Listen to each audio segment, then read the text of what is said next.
Bueno, vamos a hablar de un uso muy importante de las variables. Entonces, habíamos dicho que las variables le dan un valor a un nombre a un valor, qué pena, y eso usualmente hace que el código se vuelva más sencillo de leer, pero vamos a ver que especialmente a veces con literales de números es especialmente útil tener variables, ¿sí?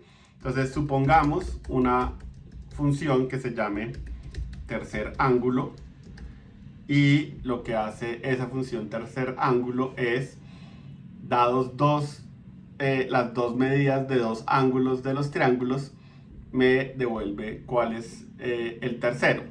Entonces en geometría nos enseñan que la suma de los tres ángulos internos de un triángulo suma 180 y como siempre suma 180 grados, si yo conozco dos lados, pues hallar el tercero es relativamente fácil mediante una fórmula. Entonces tengo acá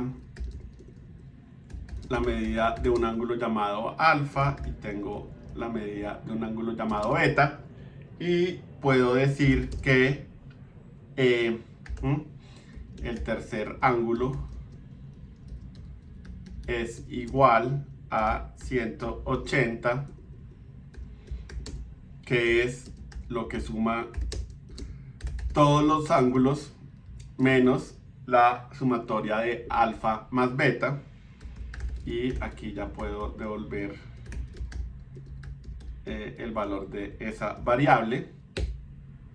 Y por ejemplo, si yo tengo tercer ángulo, entonces por ejemplo, ¿sí? Si tengo triángulos de 60, si tengo un triángulo que tiene dos ángulos de 60, el tercer ángulo también tiene que medir 60. Si tuviera uno de 90 y otro de 45, el otro tiene que medir 45. Entonces, bueno, ahí está correctamente, ¿sí? Entonces, ¿qué problema tiene este código? Este código tiene el problema de ese 180 es un número mágico. Es un número que yo tengo que saber algo para entender por qué es importante, ¿sí? Entonces, ese 180 está ahí porque no podría ser 160 o está 180 porque es un capricho del programador o sí, ¿cuál es la importancia del número 180?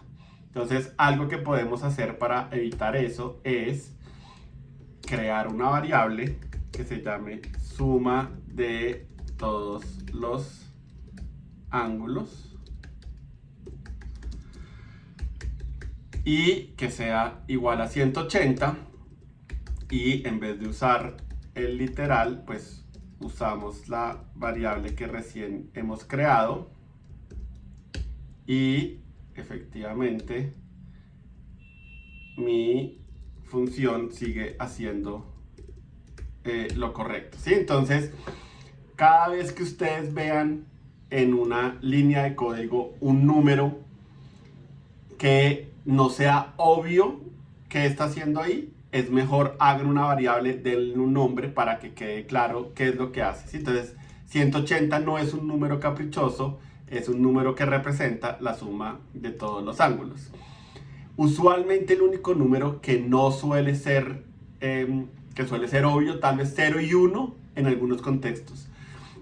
Pero inclusive a veces 1 es útil colocarle una variable con un nombre y evitar números mágicos, ¿sí? Entonces traten de evitar eso, literales en expresiones, y traten más bien de crear una variable antes con un nombre y utilizar eso en vez del literal. Eso hace muchísimo más legible el código y a eso se refiere el concepto de números mágicos.